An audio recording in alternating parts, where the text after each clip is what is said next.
Tout à l'heure, nous parlions de la place des femmes dans le milieu très fermé des réalisateurs de cinéma.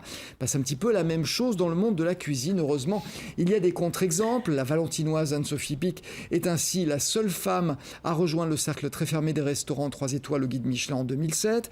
C'est la mère Brasier qui, en 1933, avait été la première femme à obtenir 3 étoiles au célèbre guide rouge. Des femmes qui ont pourtant toute leur place dans cet univers d'exigence. Et c'est pas la petite fille d'Eugénie Brasier qui me contredira. Bonjour Jacob Brasier. Bonjour Alain Faurite. Merci d'être avec nous, c'est toujours un bonheur de vous avoir sur ce plateau, c'est du soleil, vous pétillez. C'est gentil. C'est vrai que le monde de la cuisine est machiste ou pas ? De moins en moins, mais quand même. Ouais, quand même.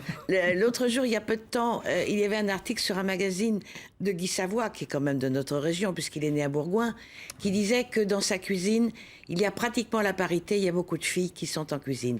Et c'est vrai que maintenant, il y a de plus en plus de jeunes filles qui sont dans les cuisines des grands chefs. Ouais, Guy Savoie qui vient d'être nommé plus grand restaurant, enfin meilleur restaurant au monde.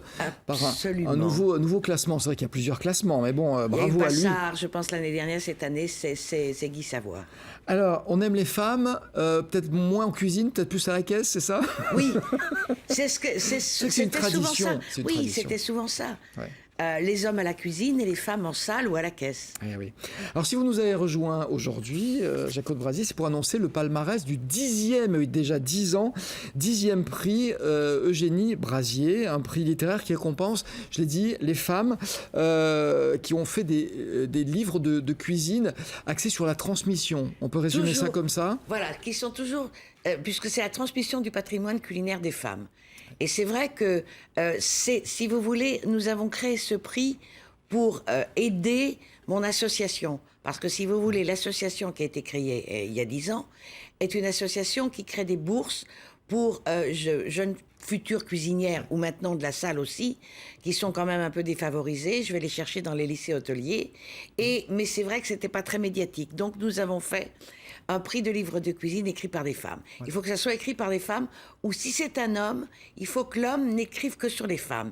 Puisqu'il y a une année, Michel Troisgros avait gagné, mais Michel Troisgros avait fait un livre sur toutes ces femmes, c'est-à-dire sa grand-mère, sa mère, sa femme, et toutes les Italiennes, puisque sa femme est une Italienne aussi. Et ça, mais il faut que ça soit écrit que pour des femmes. D'ailleurs, Michel Troisgros, qui était dans l'émission il y a quelques semaines, parlait de sa femme avec des mots qu'on aimerait entendre plus souvent. Absolument. Alors, est-ce que le monde de l'édition, lui, est plus ouvert aux femmes que le monde du cinéma et que celui de la cuisine ?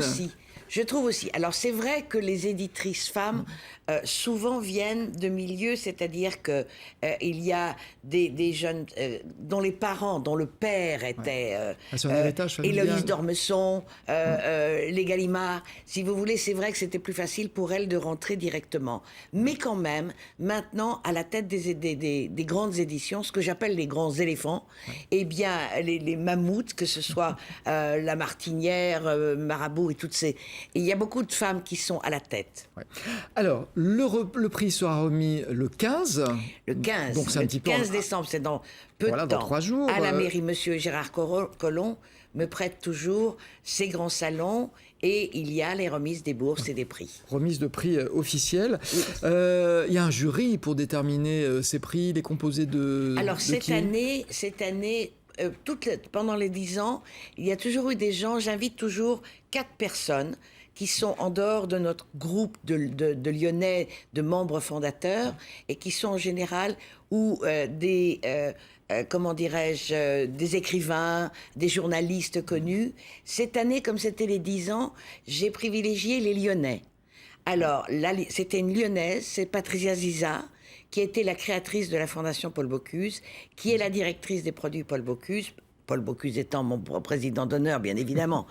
Et il y a aussi Mathieu Vianney, qui a repris la mère Brasier, parce que j'ai trouvé que pour les 10 ans, il fallait qu'il y ait vraiment un vrai jury lyonnais. Voilà, la mère Brasier, célèbre restaurant lyonnais. Le célèbre restaurant de ma grand-mère. Qui était tenu par votre grand-mère, dans lequel vous avez longtemps travaillé. J'ai travaillé pendant 35 ans.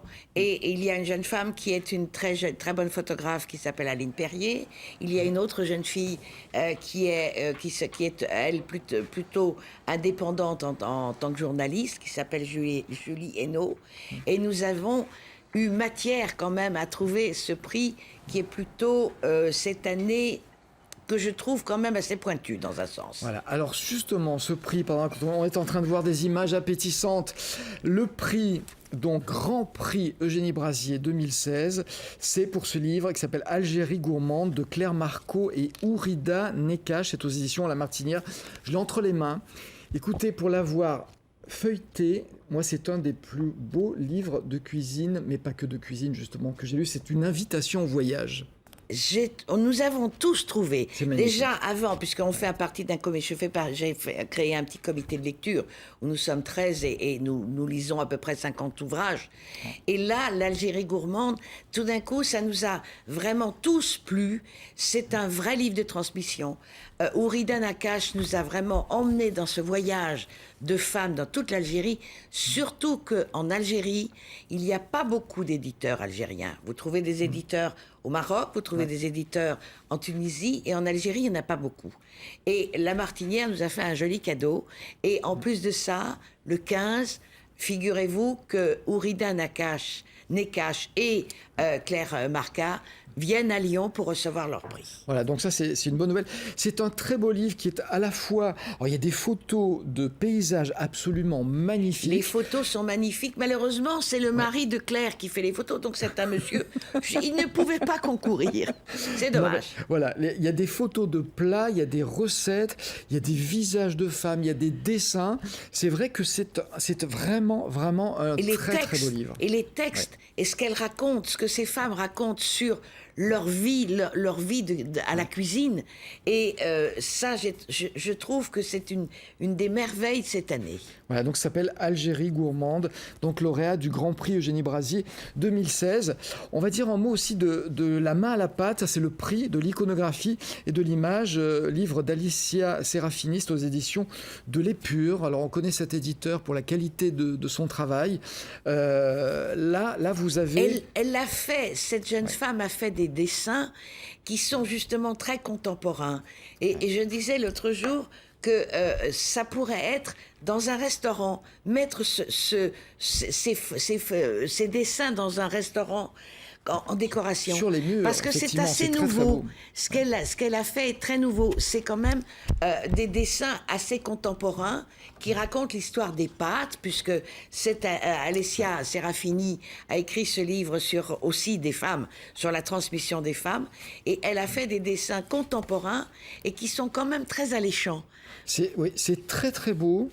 Alors, je trouve que pour une édition qui s'appelle L'Épure, je trouve que c'est très épuré. Voilà, c'est très épuré. Mais très Sabine beau. Buquet fait toujours, qui est la propriétaire de l'Épure, voilà une femme, qui est la propriétaire de l'Épure, a toujours un regard et un œil d'avance sur beaucoup de gens, parce qu'elle est très...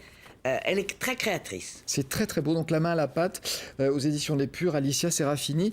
Le prix du roman et essai gourmand, c'est pour Le chemin de table de Maëlys de Kerangal, qu'on connaît bien, qui a fait beaucoup parler d'elle. Qui maintenant est très connue avec son livre Préparer les vivants et le film qui vient de tourner. Malheureusement, elle est absolument désespérée parce que jeudi, elle ne pourra pas venir prendre son prix parce qu'elle est professeure dans un lycée à Bienne, en Suisse, et elle a des au lac de obligations. Bienne. Elle a des obligations. Et ce Alors, livre a roman. enchanté Mathieu.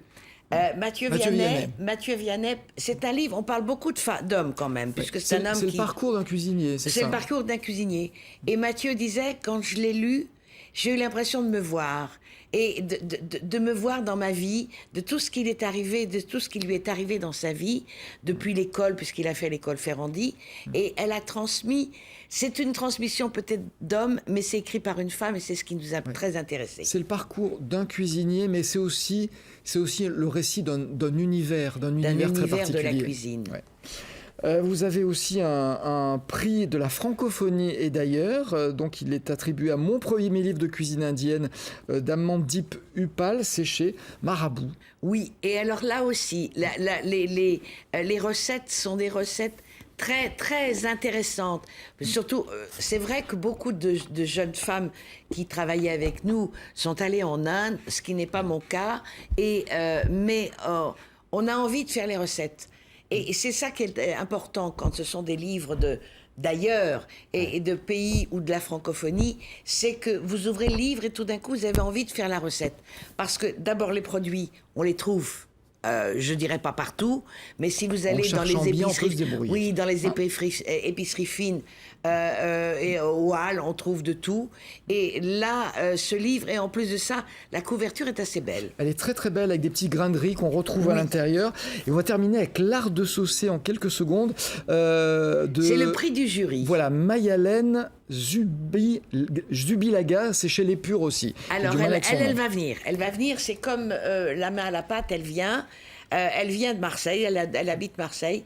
C'est un livre très très drôle parce que c'est vrai que pour toute une série de gens avec des codes, on n'a pas le droit de saucer.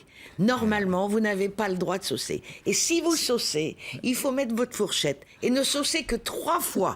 Vous n'avez pas le droit de faire plus que 3 fois. Et elle fait vraiment l'apologie de l'art de saucer. Et c'est vrai qu'on a tous envie de saucer. Et quand les sauces sont bonnes... se priver d'un tel plaisir. Ah oui, alors. Et maintenant, quand on est ensemble avec des amis, on dit « ça ne se fait pas, mais je le fais quand même ». Merci beaucoup, Jacob Brasier. Donc, merci Alain Faurite, c'était vraiment très gentil de m'inviter. Et bravo pour votre travail aussi. Avant de nous quitter...